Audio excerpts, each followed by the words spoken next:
welcome. Thanks for having me here. And I just want to talk about some things that I've been working on for a while. We all go through this experience in our life where we go through pain and suffering and anger and sadness, and it's a part of our growth in our daily life, and it's something that everyone goes through as a human being. And when you're in it, you're just so upset or you're so sad and you just want to get out of it, but you're in it, so you just don't know what you need to be doing. And one of the things that I went through a few years ago, I was in a really sad place, I was in a rut, and I didn't know how to get out of it. So I went to my friends and I said, look, what do I do? How do I get out of this? How can I just be happy again? And I'm a really happy person in general, so I knew I could get out of it. So I asked people, I read, I went online, and the thing that I heard across the board was everyone was saying, YK, just let go. And I was like, okay, awesome, all I have to do is let go. How do I do that, though? What does that mean? In my head, I'm like, oh, just let go, let go. I'm sad, let go. Boom. It doesn't work like that.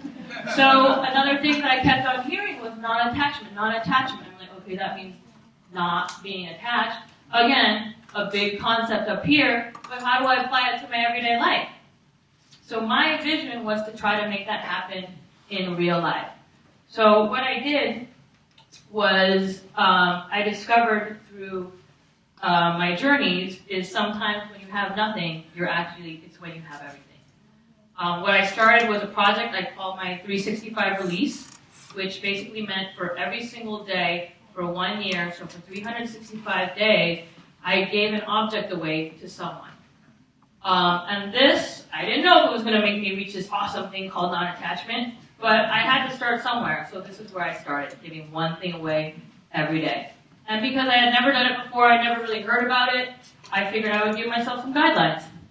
The first one was it couldn't be perishable, so I wasn't going to be giving food away in my pantry or tickets to the show that I wanted to go to. It had to be something that was, something that was tangible I could touch. The next thing was it couldn't be money. I mean, I love spending money, I love hoarding money, everyone spends money every day. So I didn't want to make it that because I wanted to make it something more special and something more of a challenge. It had to be a physical object. It had to be something I could physically give to someone. It had to be something I decided for myself that I had for at least a year because I wanted to challenge myself to let go of something that I may have had that time to create an attachment to. Not finally, but it had to be given away and not sold because if I sold it, I'd just be getting something back, so it wasn't really like I was letting go of anything. And who doesn't want money for stuff, right? So that was an important thing to realize because by giving something away, it was a little bit easier for me because I was giving away something, but I knew someone I knew had the object that I just let go of. That made it a little easier. Also, it was easier because when I gave it away to somebody, it wasn't like I was going to go to them and be like, I gave that thing to you last week, can you get it back? I wasn't going to do that. So it was a way for me to keep accountable to a community. So that was a really important step for me. Finally, it was something that I decided I had to do every single day. Because what I found through this practice was that it was like working out. Working out one day, you do one day, you feel awesome, but you stop working out, it doesn't really do anything. So you got to work out every day to make it effective. And that's what I found about this practice too, is if you don't do it regularly, it kind of falls by the wayside. So throughout this practice, I was giving away a bunch of stuff. I would wake up every morning, go through all my closets, open all my bags, go through the little nooks and crannies in my house. It was awesome for cleaning. And I would pick out stuff that day. I would put it on my desk, take a picture of it. I kept a blog every single day. And I would write in that blog the reason why I had that object in the first place, so how I got it, why I still had it, and why I was having a hard time letting go of it. And I kept the log of that every single day, and I chose somebody to give it to every single day, and it really helped me understand the process of why we hold on to things. And 2 of those days, I wanted to share specifically 2 of those entries because they were things that really touched me and changed my life. And a lot of people came up to me later on when they read my blog and they told me they were really important experiences for them too. The first thing, one of the things I gave away was a huge pile of inner tubes, like bicycle inner tubes that was in the back of my closet collecting dust. They were to a bike that I didn't even have anymore. I hadn't had that bike for 10 years, sitting in my closet. The reason why I held on to them is because of memories, because they were from a really important and significant moment in my life. And that moment was 10 years before, where I decided I was going to bike across the country for 90 days and 5,000 miles. And so to me, those little inner tubes were really awesome because they reminded me of that experience. And the reason why I biked across the country was because that was my first relationship, and we broke up. And you know, after your first relationship, you're devastated, life is over, and you're never going to pick up, and everything is over, and it's traumatic. So what I decided to do was to counter that by doing something equally traumatic, which is bike across the country. So what I did was, I'd never really biked before. You know, I biked around the circle growing up, never ever went camping before. So I bought a bike, I bought a tent, I was like, oh, I'm going to bring a sweater, I'm going to bring some, a couple lanterns, because it's going to be dark wherever I am. I'm going to buy, a couple of shoes, and I'm going to bring some hats, and I have to bring one cute outfit in case I have to go somewhere. So I pack all this stuff onto my bike. My bike is full of stuff. I go meet 12 people, 12 strangers who are doing this trip with me that I don't even know. For their own reasons, they're doing it themselves. And all of us are there. And the first day, the whole day, 5 hours, we are biking uphill. Because the first thing you do when you bike across the country is you go over the Appalachian Mountains. So this is me on my bike. I'm like, yes, I'm going to do this. First pedal, I'm like, oh, you know what? I don't think I really need those lanterns anymore. Let me just leave them right here. Next pedal, okay, I think I'm going to leave that extra pair of shoes. I'm okay, I'm going to be just one pair of shoes the whole trip. Next pedal, up the mountain, I'm like, you know what? Forget the cute outfit, I'm just going to wear what I'm wearing the whole trip long. So that's basically what happened. I was literally in the shirt that I was in. I was carrying every single thing that I needed for the whole 90 days. And I found out that was one of the happiest times of my life because I had everything I need to do everything I wanted to. And I didn't need a single extra thing.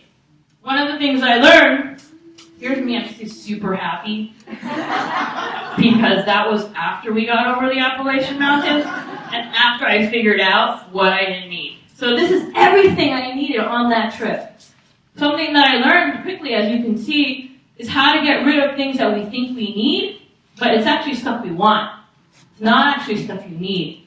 I didn't need that cute outfit. I was actually awesome. It was summertime. I didn't need that sweater. So I was here, and this is all I needed for 90 days. I totally forgot what I left in the storage space with what I left before I went on the trip. I didn't remember what was in it. And that's the power of the human mind, is when you attach value to something, it's all stuff you made up. So on this trip, I was so awesomely happy. And then, as soon as I reached my destination on the West Coast, someone stole my bike. My bike was named Kermit because it was green, so I was crying in Portland, Oregon with a picture of my bike, running to all the cops like, have you seen my bike? Have you seen Kermit? Oh my God, you don't understand. This was my life for the past 90 days and I need it. And when I said that, I was like, I don't need it. I do not need it. There was a time where I thought I needed that bike, but this is another lesson. Let go. So that was a huge lesson too, was to let go of even that bike. That was my entire life, and it was what I thought I needed, and I didn't even need that. Another lesson I learned from this trip was, in the beginning, I had no idea how I was going to go across the country. I was doing my first step, and I was like, maybe I should turn around. But what I learned was if you take something day by day, moment by moment, you can do what even seems like a 90-day, 5,000-mile journey if you just take it day by day. So that was something that taught me how to be present in where I am. The other thing that I learned about this project was, imagine I'm giving stuff away. And naturally what started happening, this is a byproduct of my project, I started getting really inspired in general. I would wake up with huge ideas of how to make art and how to be creative. And I was realizing that because I was letting go of things, I was making room for more things to come in. So I started making art, and all of a sudden I became this artist. And even my sister, she was like, so my sister's an artist now, so let's go to her art show. So I would have these gallery exhibits, and my stuff would be hanging in galleries and in my house. And every time they were hanging in galleries, I was kind of wishing, I hope no one buys my stuff because I really want it back. And that's really not what you're doing as an artist. Like, you're a starving artist, you're not trying to hold on to your art. But this is like a piece of art is something I birthed and made, and I wanted it, I wanted to hold on to it. And my art is about inspiration. It's something that came out of this project. So as you can see, everything's about, mindfulness or being present or being happy. And I realized, if I'm the only one who has my art, how is everyone else going to be inspired by the art that I'm trying to share? So then when I started selling my work and people started buying it, then I realized that the more art that was leaving me made more room for me to make even more art. So by letting go, I was able to even make more than I imagined that I would make. So basically, some of the most important lessons I learned was just letting go of stuff that you think that you need, but you really don't need it, you just want it. Another thing is that if you let go of things, you're actually creating room for more things to happen in your life. And then also, you can tackle anything you want if you just tackle it day by day. So, in a summary, some of the major things I learned was, why do I hold on to stuff? Why do I hold on to stuff? We hold on to things, whether they're memories, objects, whatever they are, we hold on to them because sometimes it's about nostalgia. Oh my God, someone gave me this awesome object and I want to hold on to it because I'm going to put it on here. I'm never going to talk to it again. I'm never going to see it again. It's going to have dust on it, but I have it. Somebody gave it to me. Or you hold on to something because you think you're going to use it later. I had hundreds of books that I was like, I'm so proud of my awesome books, but I hadn't read them in like 15 years. I had a bunch of stuff that some people might think is junk, but to me it had significance because I got it somewhere. I had stuff that people thought was valuable, and I gave that stuff away too. So it's about value that I assigned to all of those objects. And this morning I woke up, I found this matchbox in my pocket. It's from a restaurant I went to right before I came over here for this talk. And I realized, I asked myself, why did I pick that up from that restaurant? And I wanted to pick it up because I thought I might use it one day. We need matches, right? So I thought I might need matches. The other reason was I want to remember that I came to this restaurant. So already to this little itty bitty tiny thing that I picked up yesterday, I've assigned all this stuff around it already. I've already grown attached to this little matchbox. So that's something you have to think about. So if I'm giving away one thing a day for 365 days, every single day, hats, whatever I'm giving away a bunch of stuff. And imagine around all of this stuff are all of those other ideas that I've attached to all that stuff. After a year, you not only have a pile that you could fill your house with, but imagine all of the other ideas that surround each and every single one of those objects. And you can imagine how immense the space in our head that is occupied by stuff we hang on to. And by the end of this project, I realized stuff that I thought I needed, I really did not need at all. And so I feel like one of the things that we really need to imagine is, imagine all the stuff that takes up our life. And imagine now how I don't even have that in my life anymore, how much space I must have in my life because I let go. And you really have to understand, in the beginning, I didn't even know how I was going to reach this idea of non-attachment, but by just doing something simple and taking something tangible, and by just identifying why I was holding on to it, I was able to learn the immense lessons of making sure that I take each moment, day by day, moment by moment, now. My tire is on this mountain right now. I'm not there, I'm here, I'm not there. I am right here, and right here, right now, I'm happy.